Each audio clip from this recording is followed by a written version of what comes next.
been 28 days since the 17th of December. The rain hasn't faltered for a second since then. It keeps falling in sheets, driving down from the heavens like a waterfall. Outside, you feel like you could drown walking.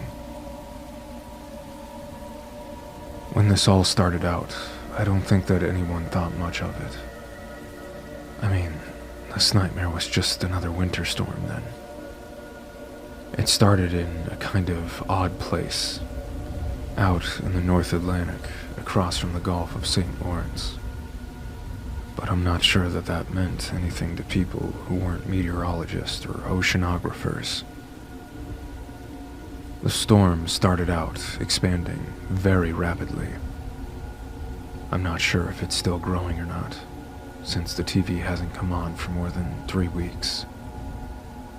It sure hasn't moved at all. Things started looking more bizarre when the wind failed to move the storm. It just kept hammering New England, growing south along the coastline from Maine all the way down to where I live, in Nassau County, just outside of New York City.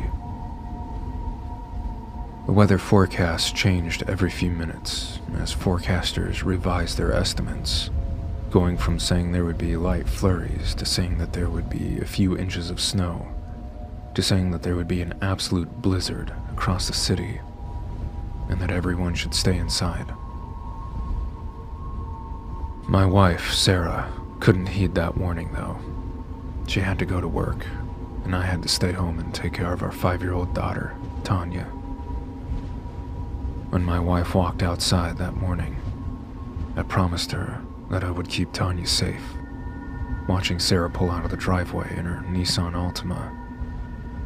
I had no idea that would be the last time I would ever see her. As the day wore on, the weather took a turn for the worse.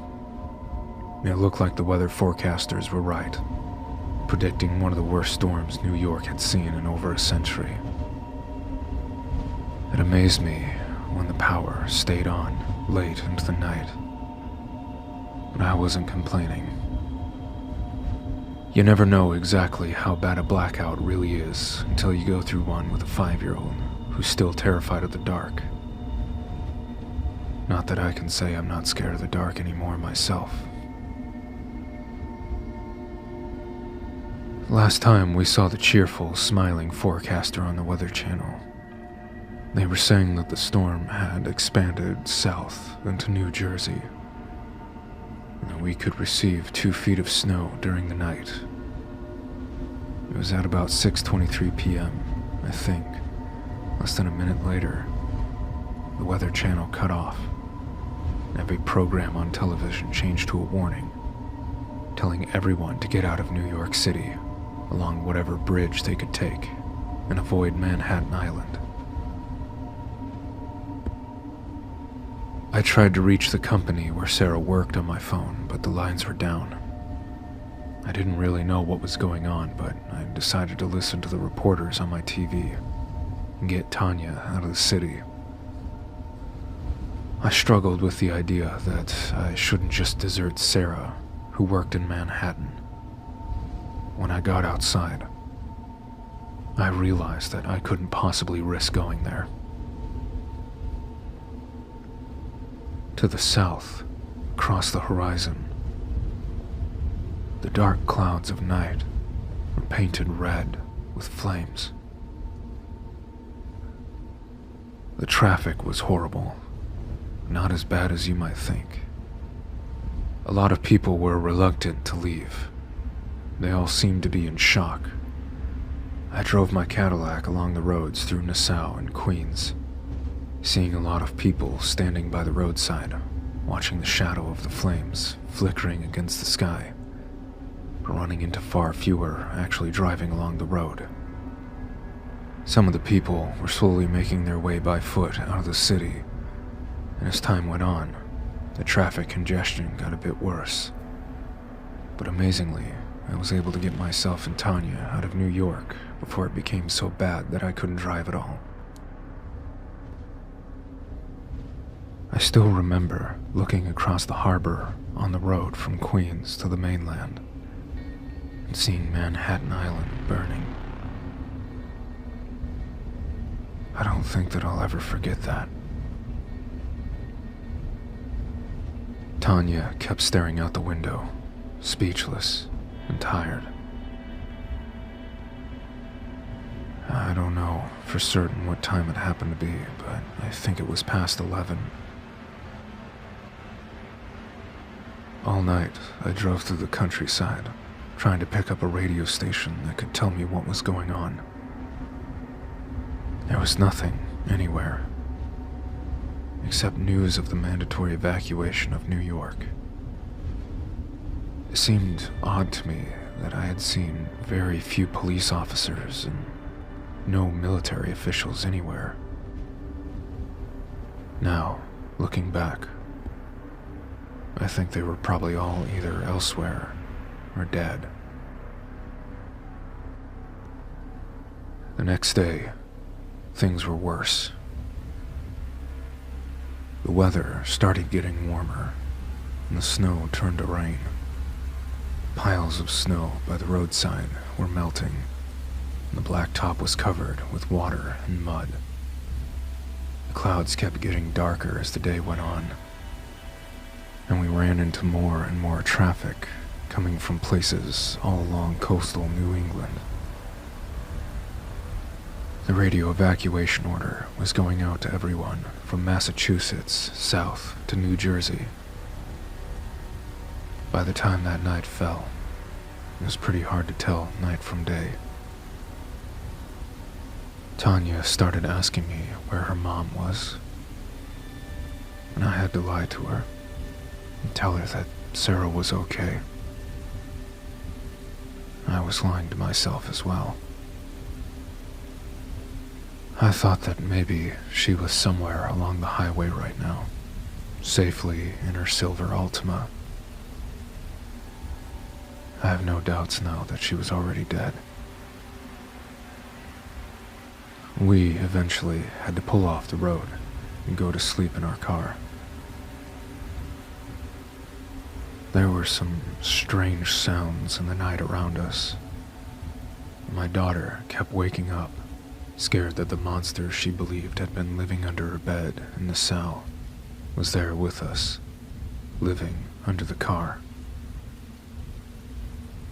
I told her that it was all just her imagination, but I couldn't help hearing the scratching on the undercarriage, or the occasional low purr coming from somewhere further out in the night.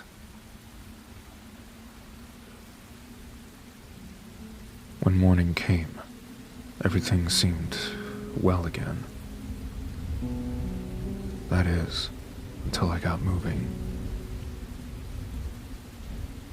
I wanted to believe that the sounds I had heard the night before, the ever-present sense of something out there in the night, had all been figments of my imagination.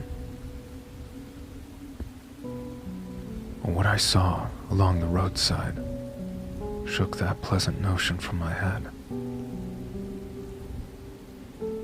Everywhere, there were cars still sitting on the roadside, their windows broken out, and their doors sometimes torn off of their hinges.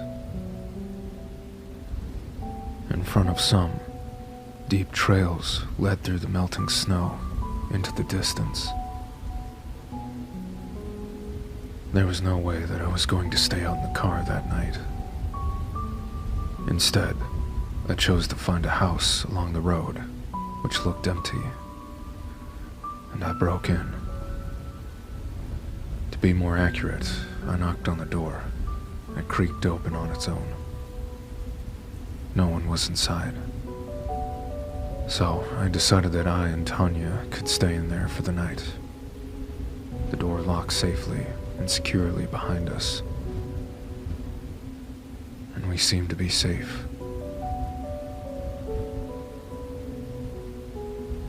We've been in that house ever since. At first, we stayed in the upper part of the house, but as the nights and the days grew together, into one dark, pitch-black blur. We decided that the basement was probably safer.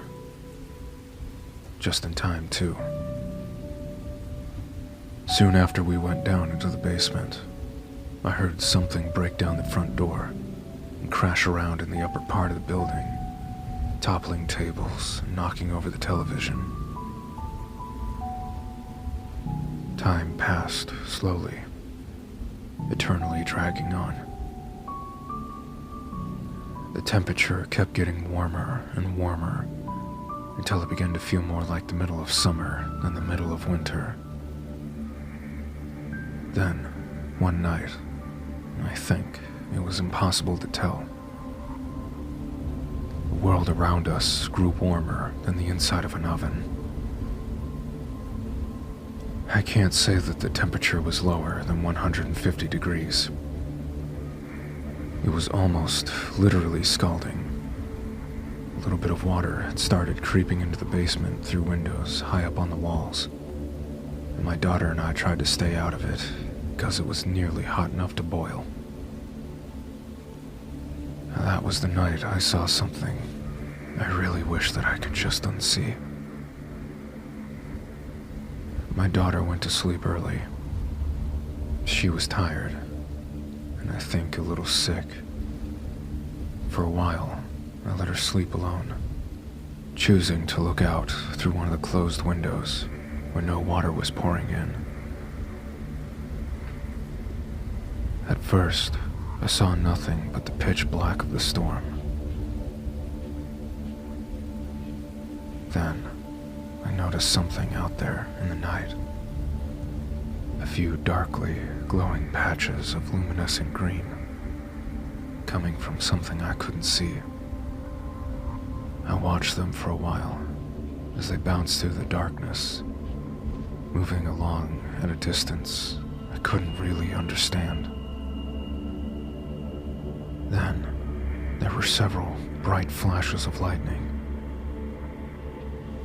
and I realized that what I was watching was much larger than anything I could have possibly imagined. How tall it was, I'm not totally sure,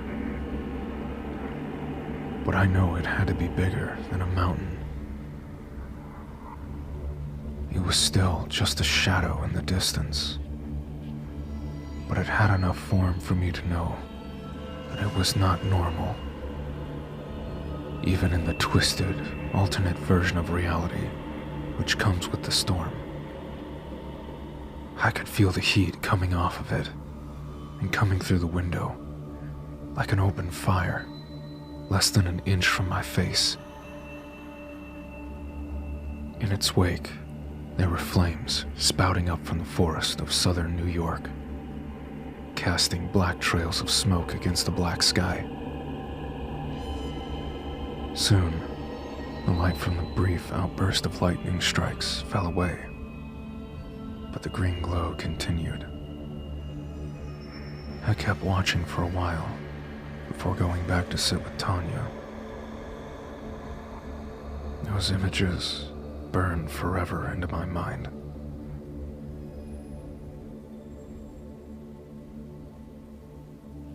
When morning came, the world was a bit cooler. As the next day wore on, and the next after it, the temperature went even lower, and so did our stocks of food. The owners of the house had a few weeks' worth of food in the basement.